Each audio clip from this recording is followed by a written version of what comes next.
Hello, you crinkly little bollocks. Jim Sterling here, and this is I Am Setsuna. Now, this is a game that I've been kind of looking forward to, rather eager to play. I've launched you straight into it with some battling here. This is footage I recorded earlier today. It's an active time battle system, the old ATB. That system that people say is rubbish and nobody wants anymore. And, of course, is a big selling point of this particular game. This is made by Square Enix's Tokyo RPG Factory. It's set in a world where winter isn't just coming, it's come. Dirty. Anyway, it's all snowy, that's the point of it. Snow everywhere, and as you can see, I really like the effects that you have with the snow. Every little bit of movement, whether it's the enemy or the character, makes that a big sort of trail in the snow, so you can kind of follow where the battle went, and it slowly disappears over time. It's a nice effect. I like it anyway. See the little trail there as we push the snow aside bodily. That's a big monster. You fight that. I was expecting some massive old fight, and it didn't come. Now, if you're wondering why I'm delaying my attacks to the gimmick this game has to kind of separate itself from other ATB / turn-based games, there's a second active time battle meter. There's one that just builds up, and you know, you can, once it's filled, you can attack and do stuff like that. Attack, use special skills, use items, all that stuff. The second one builds up momentum, and that can stack several times. And when you have a momentum, which is it's designated by there's a little blue star-like thing that will appear on that circle with the snowflake-esque logo in it. You see there? The little blue flashing light. If you press square before you do an attack or a skill, then you get an extra effect. If you press square doing a regular attack, it'll basically deal extra physical damage. Certain other spells can do certain other things. You'll see this during here. You're supposed to hit square when the blue flash appears over the character. Something I didn't really work out at first because I was not paying attention. I was just going la-di-da-di-da throughout the whole thing. So I was just sort of hitting square repeatedly after doing every command until basically the last fight in this video, when I started to work out why I wasn't getting the momentum effects during certain attacks. Anyway, this is very near the beginning. All of this is from basically the first 2 hours of the game, all the footage I have here, so I'm not super far into it, and I haven't gone back since these recordings, so I'm going to go back afterwards and play through it for a review on the old jimquisition.com, so there will be a fully written review. This is just my first little glance at the game, and my first impressions of the whole game are, it's very milky. It's a milky game.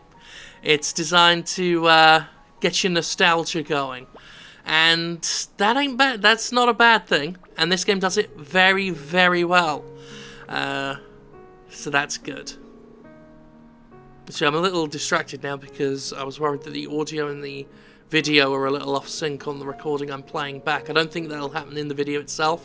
It's just the thing I'm playing it back on, which would be very annoying if that were the case, because it would completely throw everything off. Anyway, I'm not going to worry about that. So I just had to cut and skip a little bit there just to get the audio sorted out for myself. Like I say, it won't affect you guys, but it'll throw me off completely. Anyway, as you can see, the cutscenes, for want of a better word, just the dialogue, it's all text-based, very much like an old school, if you will, RPG, which is exactly what this game's going for. It's here to, it's for, you know, fans of proper old Final Fantasies and Dragon Quests and stuff like that. It's and it's very adept at it. You can tell graphically it's going for that as well, with the very stylized character models and the artwork in the dialogue boxes. The whole thing is meant to evoke sort of 80s and 90s role-playing games, kind of before they got, you know, before they used proper cutscenes and tried to get too complicated with the battle systems because they were really, what's the word, self-conscious, I guess, about how quote-unquote dated it looked. I still remember all the shit Lost Odyssey got from reviewers at the time who were like, oh, it's all old-fashioned. I'm like, I don't give a shit if it's old-fashioned turn-based combat and stuff. It was fucking good. It was a fucking great RPG. So I don't truck with all that bollocks about this kind of stuff being dated. And of course, they've gotten so experimental since then that something like this feels like a return to something comfortable in a way that isn't, what's the word, unoriginal, because it has been long enough. I mean, I think Bravely Default's the only other one that's keeping that traditional thing going. And of course, Square Enix was surprised by how well Bravely Default did. Kind of shocked that the thing that's been their bread and butter for decades still sells really well, you know. That's something I'm going to do a Jimquisition on at some point, the shock of that, and some of Capcom's behaviour as well, just this fear that certain publishers have, especially certain Japanese publishers have, of doing familiar stuff. For games that are often so traditionalist, it is odd that so many of them are simultaneously worried about that, how familiar and traditional their games are, and try and reinvent the wheel, often when the wheel doesn't need reinventing, if that makes sense. I might just be talking bollocks, because I've got a lot of footage here. I'm using 50% of the footage I actually captured, and I tried to get a mix of, you know, combat stuff and dialogue stuff just to give a good sense of the game. But I do realise that I've got to talk all the way through it, and you know, I've not. This isn't an official review or anything, so I've not got stuff written out that I could tell you, like really detailed stuff about the battle system and how the story goes, because I don't fucking know. I don't know. All I know is this is a bit of a cutscene. The main character here has been sent to... I didn't explain that backstory. Yeah, he's been sent to... He's a mercenary. He's been sent to kill that girl there, Setsuna, who is the sacrifice. She's basically Yuna from Final Fantasy X. All the monsters are kept at bay because every so often some girl goes on a pilgrimage and dies, and that whole thing. What's funny is, the game's called I Am Setsuna, but you can change the name of any party member. So I've kept the original names. I've not renamed anybody, but you could rename Setsuna to Chungus, and then the game's got to be called I Am Chungus from there on out. That missed. Shouldn't have missed, but it did. So the combat system is instantly familiar to anyone who's played the older Final Fantasies, you know. You can see the active time battle meter here at the bottom, the orange one going up. I've already talked to you about the momentum meter on the right-hand side. And you get familiar spells and stuff. There's some lightning stuff that goes on later. Setsuna obviously has got a cure because she's that character. The game is incredibly familiar in that regard. You know, you can tell instantly what the character archetypes are going to be. So far I've not seen anything trying to be wholly original in any way. Which I'm not, you know, saying that as a criticism. That is part of this game's entire selling point. That's certainly why I'm enjoying it. Because it is reminding me of, especially, you know, my time spent with PS1 and PS2 RPGs of the time. Not got enough MP there for any skills on my main character. Who, it is a weird way of setting up a story, you know, you're here to kill the title character, who is very forgiving. She actually, it turns out she's very forgiving of you throughout the whole thing. Everyone else involved, rightly suspicious of you, but she's very trusting. Probably because she's pure of heart or some bollocks like that, who knows. Anyway. Being ATB and not turn-based, there is a a sense of urgency every time with the fighting, and knowing when to hold back and when to just attack. You know, because you could just attack every single time, but then you've got to ask yourself, is it worth not attacking yet and getting that momentum built up?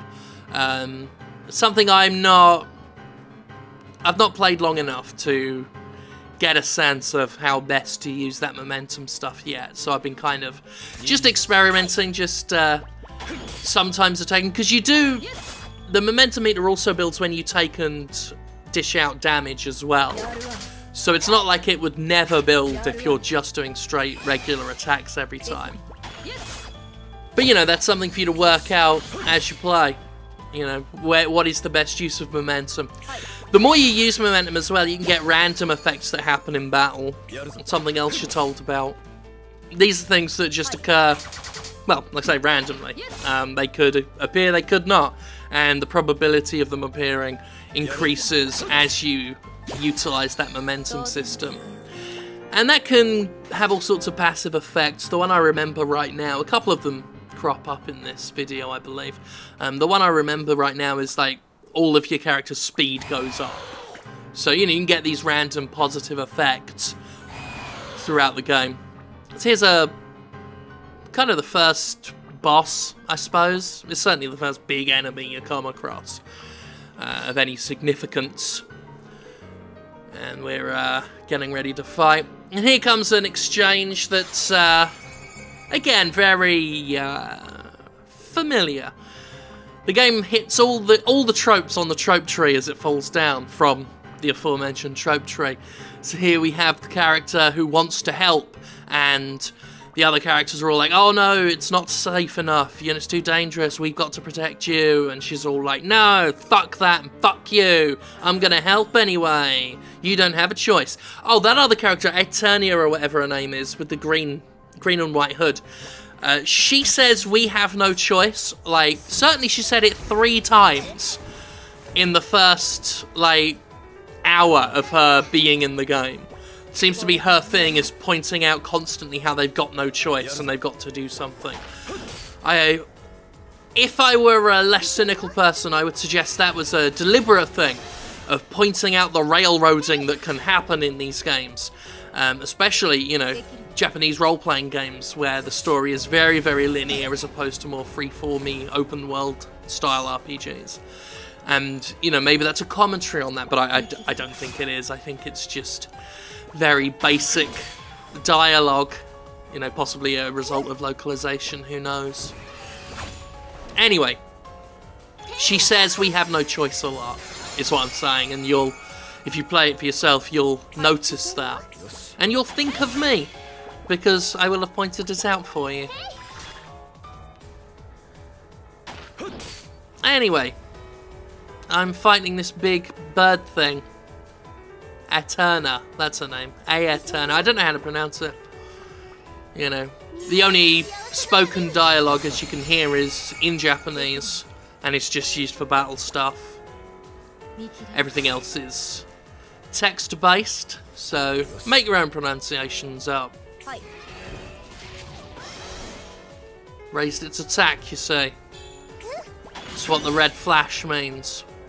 You see there, I did additional physical damage. I was too busy yammering on about dialogue and railroading and linear storytelling. I can't tell if I used a momentum with her, with Setsuna's cure yet. I must have done. But anyway, if you didn't say, if you use it on like support magic, you get various other things. Like if you use the momentum on cure, then you get your ATB fills up faster. You can actually, you know, do more things quicker. So it's always useful to use that stuff. Later on, there's Wall, which reduces incoming damage for one character, but if you do the momentum on it, then it triggers for everyone in the party. So there's these cool little additional things you can do with every attack and every spell in the game. One thing that's worth pointing out is the soundtrack, which is all piano based, just piano so far. Like there's been no major additions to the soundtrack instrumentally. It's all simple piano tunes, which is interesting to see, because it is so minimalist, but it makes very, very nice tunes, very endearing tunes. It's long been a complaint of mine in the industry that so many video games go for that orchestral soundtrack, and as a result, often, not always, because some of them do keep it in mind, but often they just make very forgettable tunes out of orchestral soundtracks because, you know, it's all big and bombastic, lots of instruments, lots of rousing sound, but no melody, no real tune going on. So it doesn't really get stuck in your head as much. You know, old-fashioned games, when they were just working with very limited memory, couldn't fill their soundtrack with lots of noise, lots of different sounding instruments, or indeed, you know, fake instrument sounding bleeps and bloops as they had back in the day. This is me having cut forward to a later part of the game. This is where we're on a ship and we're all friends now. Anyway, as I was saying about the music, back when they were very limited in what they could put in it sound-wise, they had to work on melody, tune, actually making it sound nice with what they had. It was that whole, you know, how limitation can breed creativity. And I feel that as a lot of games have had access to big orchestras and you know, or at least digital versions of orchestras, it's allowed them to be a little more complacent. So they don't worry about scoring, you know, a really memorable tune. They just go for that, you know, brum pum pum pum pum pum pum kind of shit that can just melt into the background and be forgotten. Whereas here, already the soundtrack is stuck in my head because it's much more minimalist, and it relies on melody, melodic sounds to appeal to the player. At least that's my read on it anyway. What I'm trying to say is that it's a really nice selection of laid-back, chill piano tunes that are really nice. This section goes on for a bit as things just keep jumping up from the ocean to attack you, including evil penguins. A lot of wintry themed enemies. They really are, they focus a lot on that winter aesthetic, because that is the whole point of this world, is it's in constant snowfall and cold. So, you know, you've got the little snowflake on loading screens, and it features heavily in logos and enemy types, and the snow and stuff is constantly there, and that sense of blowing wind, which is just very nicely overlaid over everything else. And it's time for another boss. Again, actually, I'm not sure if these things are supposed to be bosses, or if they're just, you know, tougher enemies that will be much more ubiquitous later on. But there's this big plesiosaur-looking bastard,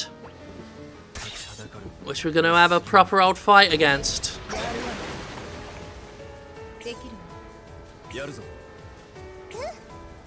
I should probably still be talking. I'm just looking at the moment. So some of these times, not all of them, but some of these times I am pressing square for the link thing and just not timing it right, because it didn't cotton on my stupid Percocet-addled fucking brain that, you know, timing may be involved. As you can see there, though, I did use momentum with Cure, which gave Setsuna an ATB boost. It's useful. I think part of the fun of this for me is going to be finding out what the momentum extra effect is on every spell. Something I like with games. I like games that give you a lot of stuff, but you don't instantly know what they do right out the box. You get to discover them in battle, you know, in-game. So there we are. You see that there, Elemental Infusion. That was one of the random effects that can occur. That gives us elemental effects on each of our attacks, which is, you know, nice. I get the feeling that in, you know, longer drawn-out battles, you'll see those effects occur more regularly. Because, of course, you'll be using momentum a lot more over the course of a battle. That stuff doesn't carry with you into other fights and stuff, so... That was Stun, which appears to have basically knocks out your ATB bar progress. And there we are. We got a lot of kills for that. Killing enemies in certain ways gets you different loot off of things. It seems like the loot on that was set, but otherwise, you know, we got lots of different elemental kill. Basically every elemental kill. You know, light kill, dark kill, fire kill, all of that stuff. And that can affect what materials you get off enemies. And that, in turn, affects the different spells you can buy. There are merchants that will buy those materials that you get off monsters, and when you sell them, you can then get new... I forget what they're called now. But it's basically a bit like materia. The spells that you get are contained on equipable items that you slot onto yourself. And there are different types, you know, active and support and all this stuff. Stuff that helps you, stuff that attacks the enemy, and the different types affect the different momentums and all that kind of stuff. Seems to be a lot of that, a lot of sort of stats going on under the hood and dice rolls and things, which I like. You know, they could have made this a lot more. They could have made this a lot more simple as a game, and I think it still would have been, you know, endearing, and it would have still had that. There's momentum on that lightning there, and you know that still would have. I think it still would have been a very good game, but that they are adding a lot of extra complexity to it is cool. Just gives you a little extra to think about, but it's not like, you know, trying to reinvent the wheel like a lot of latter-day Final Fantasies have, where they seem almost ashamed of the old active time battle stuff. I mean, I talked about that in a Gymquisition. It's called Active Time Prattle.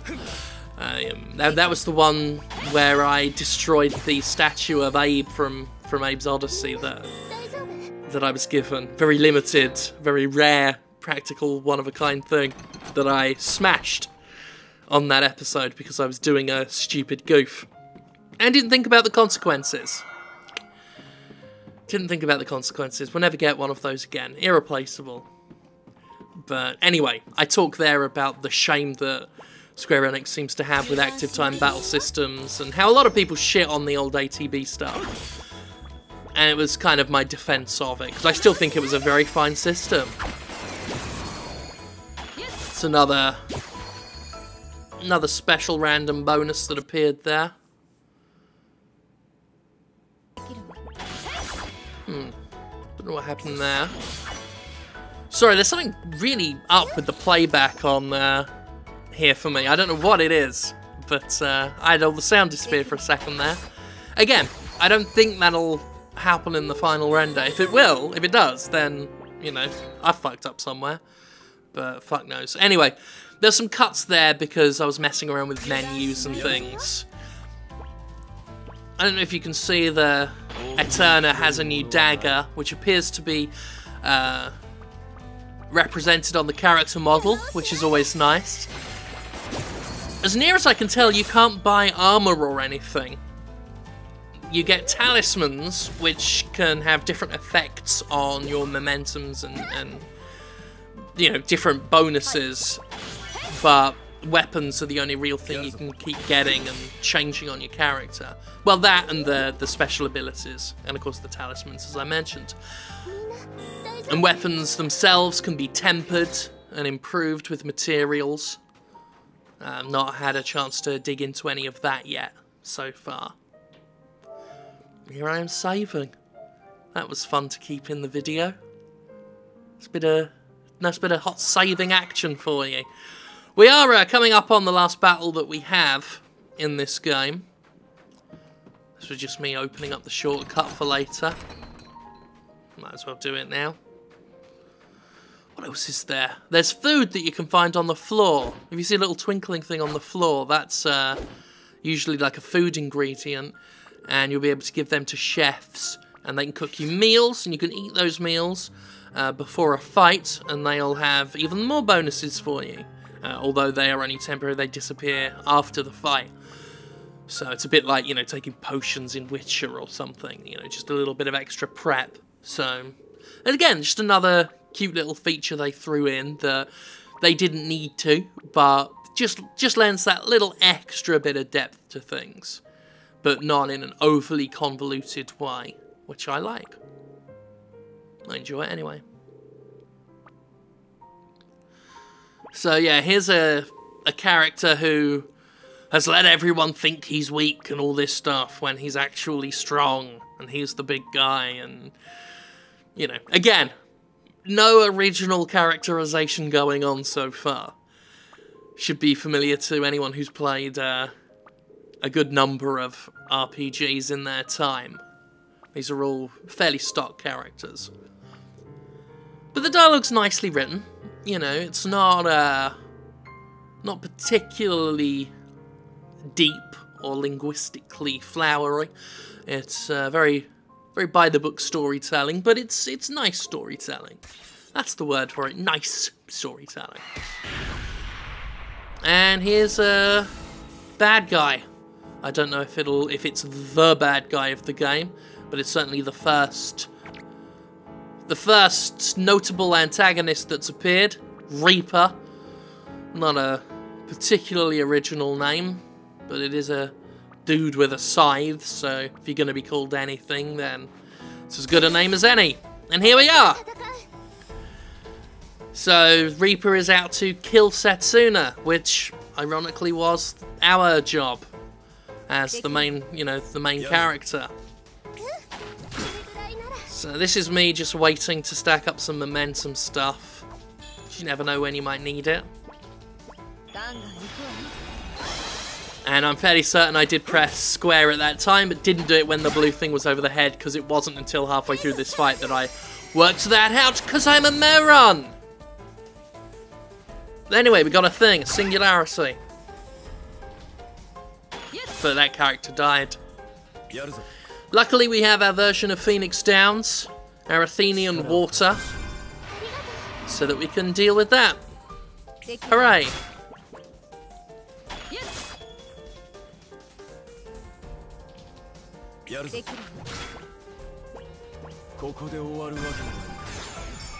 Using an item to heal up. Saving the cure for Setsuna. And again, still haven't used that momentum that's on Eterna because I was fucking up the whole time. Fucking scythe bastard. And they're really building up because I really had no fucking clue what I was doing. There we are, I used the momentum there and that put the magical barrier on everyone when it's only supposed to be on one character. So that's one of the many bonuses of using momentum. It's a neat little system. And it reminds me of things like the Judgment Ring in Shadow Hearts, or the ring system in Lost Odyssey. Just that little extra bit of timing to lend the otherwise fairly formulaic combat, gives it a little extra something. Makes the player a little more involved than they would be just inputting commands, you know. That's it, smash them up. Forget what I was... Oh yeah, I had to cure her, that's it.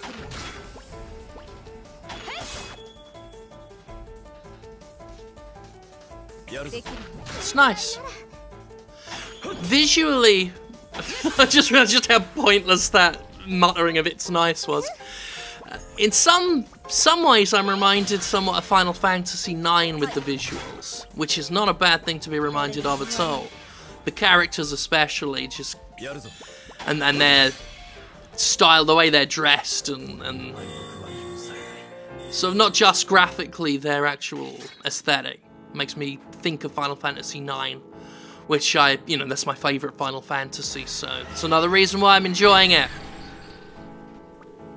And of course, we didn't kill him. It was one of those things where the bad guy gets back up and shows that they could knock you out really easy if they wanted to, you know. So I don't know why everyone's so out for killing this Setsuna. Or Chungus, if you decide to call it Chungus. Which I didn't hear, because when I'm playing a game on my own time and I intend to play it fully, I typically don't call anyone Chungus. If it's a game like this, I do tend to stay with the original names.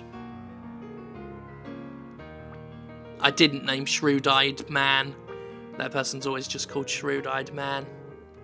And again, I fucking love the music. I'm a big fan of piano as an instrument anyway. I love the sound of good piano playing.